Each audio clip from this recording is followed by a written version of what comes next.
अस्सलाम वालेकुम। होप कि आप लोग सब ठीक ठाक और खैर खैर से होंगे। मेरा नाम Hasan and welcome to my channel. आखिर करो दिन आ गया, आपका भाई टीआरसी के लिए जा रहा है। डिसीजन तो मेरा बहुत पहले से आया हुआ था, 1 महीना हो गया। तो उन्होंने कहा जब डिसीजन आएगा तो तकरीबन 60 डेज़ में आपका कार्ड टीआरसी जो प्रिंट आपका हो जाएगा। तो ये नहीं पता था कि मुझे अपने कौन से ऑफिस में जाना होगा कार्ड लेने के लिए। तो टोल फ्री नंबर है स्टेशन सिटी का, इमिग्रेशन ऑफिस का। तो मैंने वहाँ पर कॉल की तो उन्होंने बोला उसी ही शहर में आपको वहाँ पर जाना पड़ेगा। एक नज़दीकी शहर है तो वहाँ पर नहीं था, तो मैं अभी उस शहर में जा रहा हूँ। 2 घंटे लगते हैं, तो चलते हैं।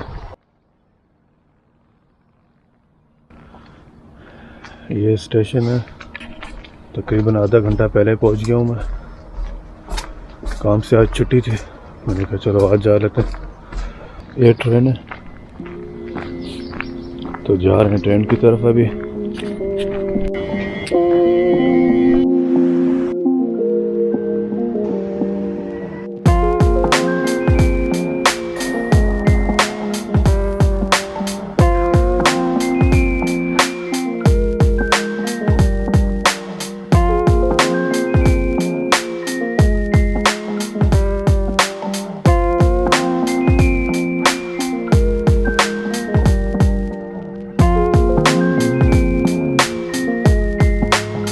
अपनी सिटी से यहाँ तक आने के लिए 2 घंटे लग गया और यहाँ पर 2 घंटे हो गए वेट कर रहा हूँ।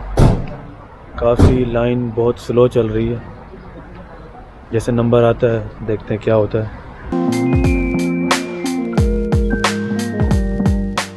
तो अभी खैर खैरियत से मैं घर वापस आ गया हूँ। तो ये सारी गेम टीआरसी की है, ये टीआरसी मुझे मिल गया है।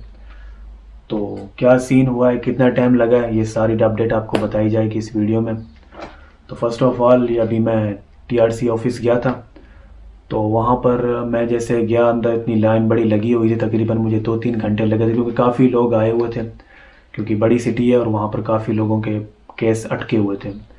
तो मैं गया तो वहाँ पर मैं जो टीआरसी इन्होंने ढूंढ के मुझे दिया, लेकिन मेरे टीआरसी कार्ड में मेरे फैमिली और मेरे फादर का नाम गलत लिखा हुआ था। तो मैंने उनको दिखाया, हाईलाइट किया कि भाई गलत है। तो फिर उन्होंने कहा कि 2 वीक बाद आना, अभी 2 हफ्ते और लगेंगे। तो फिर उस वक्त मैंने वीडियो बंद कर दी थी। तो उसके बाद मैंने स्किप किया, मैंने कहा भाई कंटिन्यू करेंगे आफ्टर 2 वीक्स। और मैं गया और मेरा मूड नहीं था व्लॉग्स वगैरह बनाने का, तो मैं वहाँ पर अपना कार्ड वगैरह लिया तो वापस आ गया हूँ। तो ये अभी लिया कार्ड, आप लोगों को दिखाया। तो अभी इसमें मुझे कितना टाइम लगा और क्या सीखने को मिलेगा तो इस वीडियो में आपको बताएंगे। तो फर्स्ट ऑफ ऑल जो मैंने शुरू में अपना लॉयर हायर किया था वर्सा में, तो वहाँ पर मुझे लॉयर फॉलोअप कर रहा था, सब कुछ सही चल रहा था। उन्होंने लॉयर ने मुझे बायोमेट्रिक भी करा के दिए थे। कहाँ पर? वर्सा में। हालांकि मैं ब्यावघाट में जिस दूसरे शहर में आया गया था, उन्होंने मुझे बुलाकर वहाँ पर बायोमेट्रिक करवाए, लेकिन डिसीजन आने का वेट कर रहा था मैं। तो डिसीजन जैसे आया, डिसीजन नहीं आया, लेकिन क्या लिखा हुआ आया, उन्होंने बोला कि भाई आप इस शहर में नहीं रह रहे तो आपका डिसीजन हम लोग नहीं दे सकते, वो आपका दूसरा शहर डिसीजन देगा। क्योंकि यहाँ पर अलग अलग शहर, कुछ अलग नाम है, मुझे पढ़ना नहीं आता, कुछ पोमेरेंजोवी, कुछ मोसोवी, कुछ इस तरह के अलग अलग रीजन्स है यहाँ पर। वो वर्क परमिट इशू करते हैं और डिसीजन भी वही देते हैं। तो मैं अलग शहर में था, तो उन्होंने कहा कि भैया आपका अलग शहर में है तो डिसीजन आपका वहाँ पर देंगे। तो मैंने वेट किया। तो फिर इन्वेस्टिगेशन टीम, बॉर्डर के लोग आते हैं वो चेक करने के लिए। तो फिर वहाँ पर लोग आए थे मुझे चेक करने के लिए, मैं भी आपको पिक्चर शेयर करूँगा। तो ये कुछ लोग आए थे, इन्होंने मुझे पिक्चर में इन्होंने चेक किया मेरा एड्रेस वगैरह सारा कुछ, उन्होंने कंफर्म किया कि ये बंदा वाकई यहाँ पर रहता है तो इसको डिसीजन देंगे। तो उसके बाद मैं वेट करता रहा कि डिसीजन फिर से आएगा। 2-3 महीने गुजर के, मैंने कहा क्या हो गया। तो मेन चीज़ इसमें यह है कि फॉलो अप करना भी ज़रूरी है, ठीक है। तो मैंने फॉलो अप किया एजेंसी ने कहा कि भाई हमको नहीं पता, आप टोल फ्री नंबर दिया उन्होंने मुझे गवर्नमेंट इमिग्रेशन नंबर का। तो मैंने वहाँ पर कॉल की तो उन्होंने मुझे बताया कि आपके कुछ डॉक्यूमेंट मिसिंग है, कुछ वेरिफिकेशन करनी। मैंने कहा जैसे क्या? कि वो कह रहे हैं कि आप डायरेक्ट कंपनी में काम कर रहे हो या थ्रू कंपनी या थ्रू एजेंसी में काम कर रहे हो। मैंने कहा थ्रू एजेंसी, और एड्रेस। तो उन्होंने कहा हम ये सारा डॉक्यूमेंट में चाहिए। मैंने कहा ठीक है। तो ये सारी चीज़ें तो मैंने अपनी एजेंसी को बताई, उन्होंने मुझे कहा कि भाई ये डॉक्यूमेंट आपके रेडी कर रहे हैं, आप लेके उनको मेल कर दो। तो ये सारे डॉक्यूमेंट मैंने अरेंज वगैरह करके उनको मेल कर दिया। तकरीबन 1 महीने या 2-3 हफ्ते बाद मेरा डिसीजन वगैरह आ गया था। डिसीजन अल्हम्दुलिल्लाह पॉजिटिव आ गया। तो क्योंकि हमारी एजेंसी टैक्स प्रॉपर दे रही है, सारा कुछ काम कंटिन्यू मैं एक जगह पर कर रहा हूँ। कि मैं पहले भी अपनी वीडियो में काफ़ी लोगों को कहा है कि भाई जहाँ पर भी जाओ एक जगह पर काम करो, ताकि आपका डिसीजन और टाइम पर आ जाए। क्योंकि मेरी कहानी से आप लोगों को ये सबक मिलेगा। एक जगह पर मैं था, मेरा बायोमेट्रिक हो गया था, लेकिन मेरा काम का इशू था। काम वो ऐसा चूज़ करना कि भाई यहाँ पर लगे कि भाई कंटिन्यू कर सकते हैं। तो वहाँ पर मेरा काम का इशू था, मैंने जगह चेंज करके मैं इधर आ गया। तो फिर मेरा डिसीजन नहीं आया, तो मेरा मूव हो गया। इतना टाइम लगते लगते तकरीबन 1 साल और 4-5 महीने लग गए टीआरसी को मेरे हाथ में आते आते। तो ये मेरा एक्सपीरियंस है, तो आप लोगों को शेयर करूँ। जो लोग रिलेट कर रहे हैं इस चीज़ से, वो इत्तेफाक रखेंगे। क्योंकि काफ़ी लोग मुझसे रब्ता करते हैं, वो कहते हैं भाई यहाँ पर टीआरसी नहीं मिला या डिसीजन नेगेटिव आ गया है। उसकी वजह ये होती है कि वो जो आपका एजेंसी होती है ना, वो आपका टैक्स प्रॉपर नहीं दे रही होती, या फिर उन डॉक्यूमेंट्स में कोई इशू होता है। क्योंकि हम लोग सारा डिपेंड, हम लोग फॉरेनर हैं, हम लोग डिपेंड करते हैं एजेंसी के ऊपर। तो जब तक आप फॉलो अप नहीं करोगे, आप नहीं देखोगे, पता नहीं चलेगा। तो मैंने कॉल की, उन्होंने मुझे इंग्लिश बताया, कुछ डॉक्यूमेंट मुझे बता रहे थे, मुझे समझ नहीं आ रही थी, लेकिन मैं लिख रहा था। उन्होंने कहा आपको समझ नहीं आ रही किसी पॉलिश बंदे को? तो मैंने कहा नहीं, मुझे बताओ। तो मैंने वो डॉक्यूमेंट वगैरह लिखे, मैंने एजेंसी को बताया, एजेंसी को समझ आ गई। तो इस तरह डायरेक्ट इन्वॉल्व होंगे तो कुछ पता चलेगा, ठीक है। तो कुछ लोग होते हैं भाई सारा डिपेंड करते हैं एजेंसी के ऊपर या अपने लॉयर के ऊपर। लॉयर होते हैं जो काम करा के देते हैं, कुछ होते हैं, कुछ टाइम लगता है। अगर हाँ आपकी एजेंसी सही है तो फिर लॉयर भी आपको सपोर्ट कर सकता है। लेकिन काफ़ी कुछ टाइम हो गया, अभी ये नए नए रूल्स आ रहे हैं, तो काफ़ी सख्ती हो रही है यहाँ पर। अभी मैं सुन रहा हूँ कि अभी वर्क परमिट भी लेट इशू हो रहे हैं, 2-3 महीने लग जाते हैं। काफ़ी दूसरी कंट्रियों से लोग आए थे, काफ़ी लोगों को कुछ नेगेटिव आए कि इनको डिपोर्ट किया हुआ है।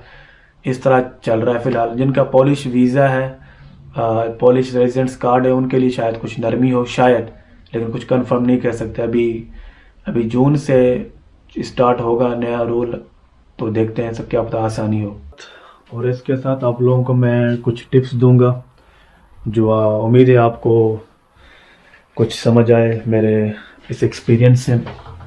तो पहली टिप ये है कि अगर आपने लॉयर हायर किया है तो उस शहर में ही जहां आप काम कर रहे हैं उस शहर का ही लॉयर हो। उससे ये होगा कि जैसे जो लॉयर होता है जिस शहर का, उससे जो इमिग्रेशन के साथ जो उसके ताल्लुकात होते हैं वो उसी शहर में होते हैं ज़्यादातर। क्योंकि वो आपको काम उनसे बात करके आपका बायोमेट्रिक और डॉक्यूमेंट्स आगे पीछे करके उसका आपका काम करा सकता है।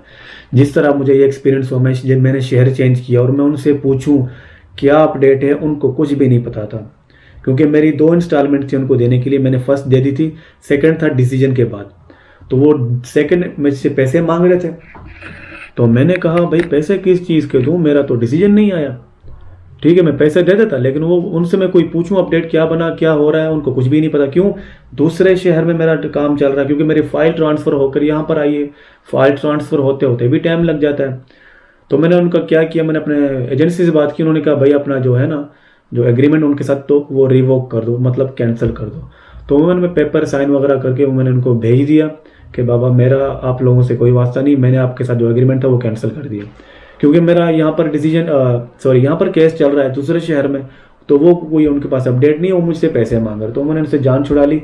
हाँ उन्होंने मेरे साथ वो बायोमेट्रिक करा लिया लॉयर ने, तो ठीक है था उधर, वहाँ तक का ठीक था। मैं यहाँ पर अगर फॉर एग्जांपल इस शहर में आया हूँ, तो मुझे चाहिए कि यहाँ पर मैं लॉयर हायर करूँ, क्योंकि वो यहाँ पर लोगों को जानता है, तो फिर वो जल्दी जल्दी काम करा के दे सकता है। जैसे बायोमेट्रिक हो गया, डॉक्यूमेंट हो गया, आगे पीछे करके ऐसे हो सकता है। क्योंकि मेरे केस में ऐसा नहीं हुआ, हाफ काम एजेंसी और हम लोगों ने यानी फॉलोअप करते हुए किया है, और हाफ इन्होंने बायोमेट्रिक मैंने कहाँ पर करवाया, वर्षा में।